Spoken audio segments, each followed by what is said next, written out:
sebagai pensyarah, sedangkan Tunku Fuad Najib sebagai tilawah, dan Tunku Mahfud Al-Farid sebagai sari tilawah.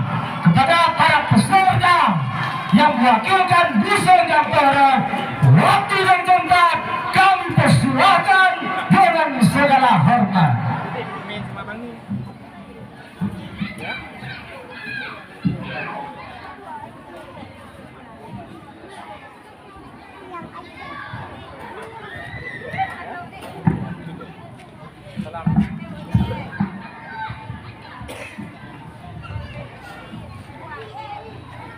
Assalamualaikum warahmatullahi wabarakatuh. Waalaikumsalam warahmatullahi wabarakatuh. Alhamdulillah, alhamdulillahi rabbil alamin, wa bihi nasta'in ala umuri dunya waddin. Wassalatu wassalamu ala ashrafil anbiya'i wal mursalin wa ala alihi wa sahbihi ajma'in. Amma ba'd. Dengan penuh keikhlasan dan ketulusan hati, puja dan puji kami ucapkan pada Ilahi Allah Subhanahu wa Ta'ala yang Maha Pengasih, yang tak pilih kasih, yang Maha Penyayang, yang sayangnya tak terbilang. Seiring dengan itu, selawat bersulamkan kata mutiara salam kita sampaikan pada junjungan alam, pahlawan revolusi Islam, pemimpin yang terpimpin, tokoh yang tak pernah menokoh dan juga tidak bodoh, yakni Nabi besar Muhammad sallallahu alaihi wasallam. Yang kami hormati Walid beserta keluarga dan seluruh aparatur kampung, dan yang kami hormati kepada seluruh hadirin pecinta syarhil Quran yang telah hadir pada malam ini, dan yang kami hormati kepada Dewan Juri yang bijaksana yang menilai kami seadil-adilnya, Dewan Hakim yang mulia, hadirin yang berbahagia. Dalam kehidupan kita berbangsa dan bernegara, masalah dependensi moral semakin mewabah dan merajalela dalam berbagai bidang kehidupan.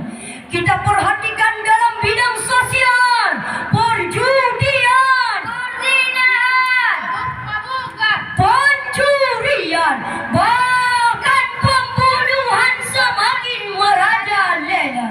Dalam bidang politik pemerintahan, desakrisasi kekuasaan, degradasi kredibilitas, budaya korupsi, kolusi dan nepotisme dalam hukum ketidakadilan, jual beli hukum, mafia ketidakadilan ada di mana-mana. Bahkan akhir-akhir ini sering kita mendengar betapa moralitasnya para pemimpin kita, sering memalukan, bahkan menyakitkan kita sebagai warga negara yang beradab dan beragama. Oleh karena itu, mengingat betapa pentingnya peranan akhlak dalam membangun bangsa, maka pada kesempatan kali ini kami akan membahas syarahan Quran dengan judul Kepemimpinan Rasulullah sallallahu alaihi wasallam, suri tauladan dalam membangun masyarakat madani. Dalam rujukan surah Al-Ahzab ayat 21 yang berbunyi, A'udzu billahi minasy syaithanir rajim. Bismillahirrahmanirrahim. Laqad kana lakum fi رسول الله أسوة حسنة لمن كان يرجو الله واليوم الآخر وذكر الله كثيرا.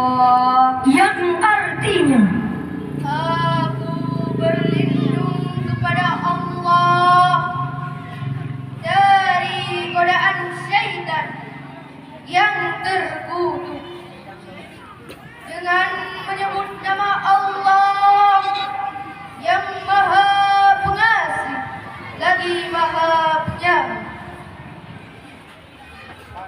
Sesungguhnya telah ada pada diri Rasulullah itu suri tauladan yang baik baginya, yaitu bagi orang-orang yang mengharapkan rahmat Allah dan kedatangan hari kiamat, dan dia banyak menyebut Allah. Dewan Hakim yang mulia, hadirin yang berbahagia. Dalam ilmu balaghah ayat tadi termasuk kalam kabarina wa ul inkari.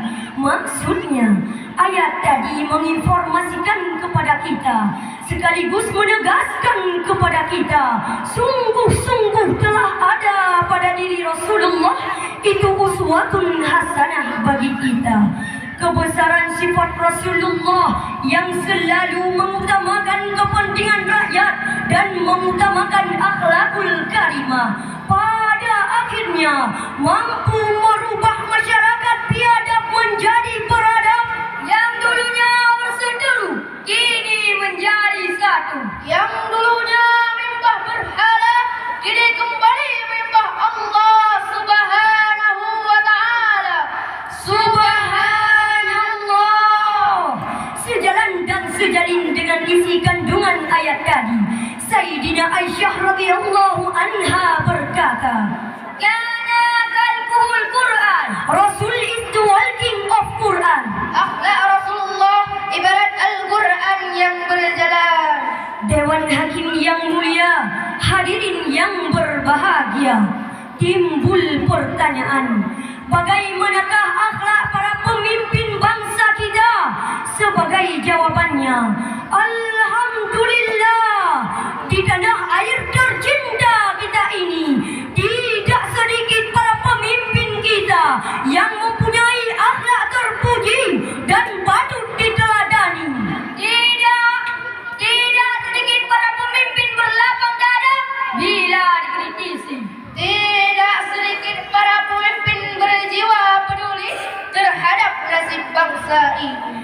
Apalagi ketika bangsa ini tertimpa musibah, gelombang tsunami, gempa bumi, tanah longsor, dan lain sebagainya.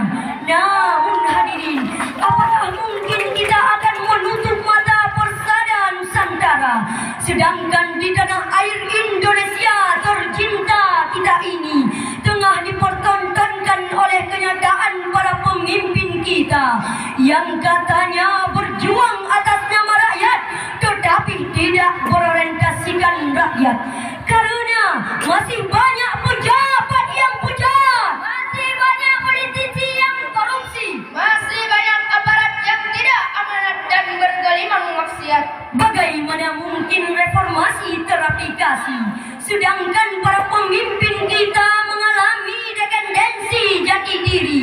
Reformasi yang kita cita-citakan malah disrupsi yang jadi kenyataan.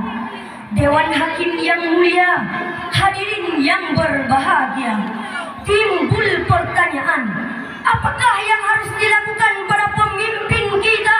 Sebagai jawabannya, marilah kita renungkan surah Ali Imran ayat 159 yang berbunyi,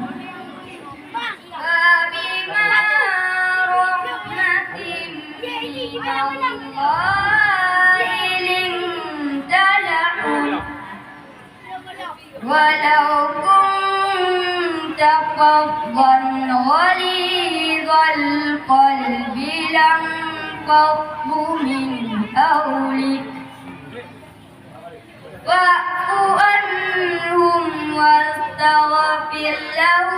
وشاورهم في الأمر فإذا أذم فتوكل على الله إن الله يحب المتوكلين صدق Allahul Azim. Yang artinya, maka disebabkan rahmat dari Allah dah kamu berlaku lemah lembut terhadap mereka. Sekiranya kamu bersikap keras, lagi berhati kasar, tentulah mereka menjauhkan diri dari sekelilingmu. Oleh karena itu, maafkanlah mereka, mohonkanlah ampunan bagi mereka, dan bermusyawarahlah dengan mereka dalam urusan itu. Kemudian apabila kamu telah membulatkan tekad, maka bertawakallah kepada Allah. Sesungguhnya Allah menyukai orang-orang yang bertawakal kepadanya. Maha